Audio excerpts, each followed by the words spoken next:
This recipe it's perfect for a special dinner, especially since it has a mouth-watering taste. It's an acorn squash recipe with ground meat and cheese. You can also use pumpkin if you don't have acorn squash at home. Yes, you can choose based on your taste and preference.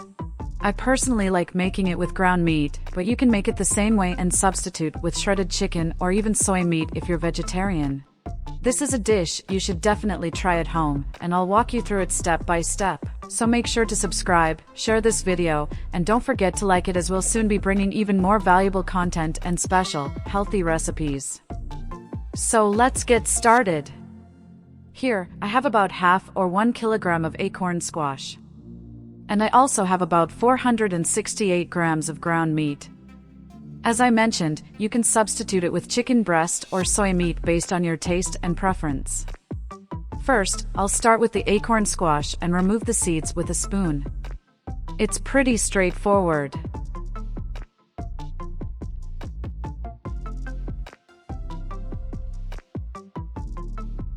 I'll then wash it thoroughly and set it aside for cooking. You'll need a large pot. I'll fill the pot with water until the acorn squash is well covered. You can also steam it to better preserve the vitamins in the acorn squash. It's up to you.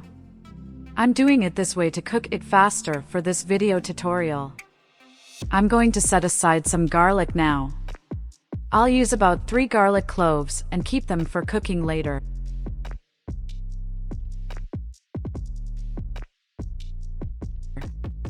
I'll use 1/4 of a chopped onion, which will add a special taste when we prepare the ground meat.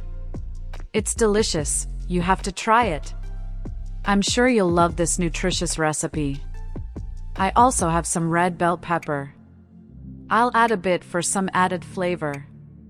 Adjust according to your taste. I'll set aside the chopped pepper with the onion, and soon I'll start cooking the meat, so I prefer to have everything ready. I'll also add some parsley and cilantro. And yes, of course, adjust according to your taste. I like doing it this way because I love making recipes with plenty of seasoning and flavor. To give it a unique taste, I'll add about 8 olives, finely chopped, to the ground meat later on. Olives are rich in vitamin E and other antioxidants, good for the heart, and may protect against osteoporosis and cancer.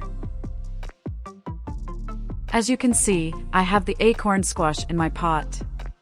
Once it starts boiling, I'll let it cook for about 15 to 20 minutes on medium heat. Cooking time might vary based on temperature, pot type, and water volume, so it's good to monitor. I have to be careful not to overcook it. The acorn squash should be soft, but not too mushy. This makes it easier to prepare for this recipe, and you'll see more details soon. While the acorn squash is cooking, I'll start preparing the ground meat. Now I'll get a pan ready to sauté the garlic. I always use flavorless, natural coconut oil. But feel free to use the oil of your choice. I'll add a spoonful of coconut oil, sauté the garlic until it's golden brown, and then mix it with the ground meat. I always do it this way, and yes, I recommend doing it this way if you like recipes with a robust flavor. I'll set aside the sautéed garlic. Now I'll cook the ground meat until it's thoroughly cooked on medium heat. As you can see, the ground meat is starting to cook.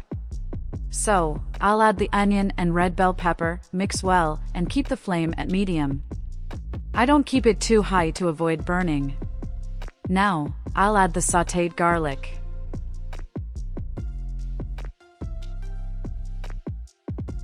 I love black pepper, so of course, I can't miss adding it to this recipe. I'll add some black pepper, adjust according to your taste. I usually add about a teaspoon of black pepper. I'll also add about a teaspoon of turmeric. Turmeric and black pepper are a perfect combo, both in flavor and nutrients. I'll add a teaspoon of sea salt. Quality salt makes a huge difference in enhancing the flavor in a healthy way. Now, I'll turn off the heat and finally add the rest of the ingredients, finely chopped olives, seedless, and for the final touch, chopped parsley and cilantro. Look at that, it's sensational. If you'd like, you can even eat this mix with rice, and that would be a great option too. To enhance the flavor, I'll add some tomato sauce. The one I'm using is Pomodoro e Basilico. I'll put about 3 heaping spoons. Adjust the tomato sauce according to your preference. This recipe is just amazing, I love it. I'll now check the texture of the acorn squash. It's neither too hard nor too soft, which I believe is just right. I'll turn off the heat and start preparing the next step. Be careful, it's a bit hot. It might be easier to handle the acorn squash if you let it cool down first. I'll show you how I separate the skin from the acorn squash. I use a spoon and scoop out the flesh, placing it into a baking dish, slowly removing all the skin. Now that I've removed all the skin, I'll add about 2 tablespoons of butter. The preparation is similar to mashed potatoes. I'll add about a teaspoon of salt. You can use a fork to mash this mix gradually.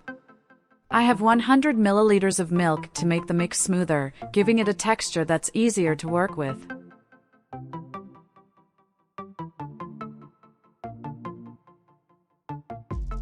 You can also use a mixer for an easier blending process, just as I'm doing now.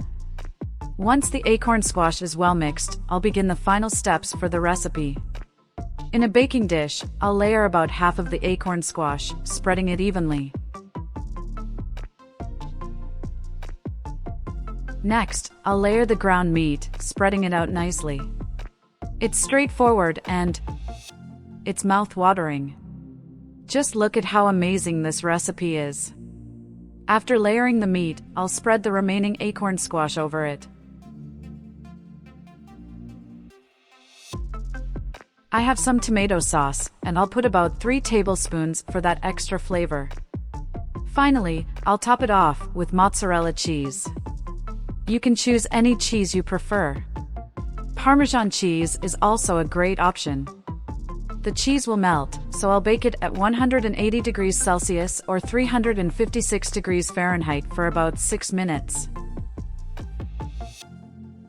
And look how wonderful it turned out.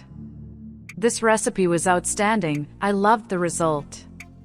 If you enjoyed it, give it a thumbs up, share the video, and subscribe to the Very OK channel. By doing so, you support us, and soon we'll be bringing even more delicious content and recipes. Now, I need to end this video so I can finally taste this delightful dish. I hope you enjoyed the video. Thank you for watching till the end. Very OK.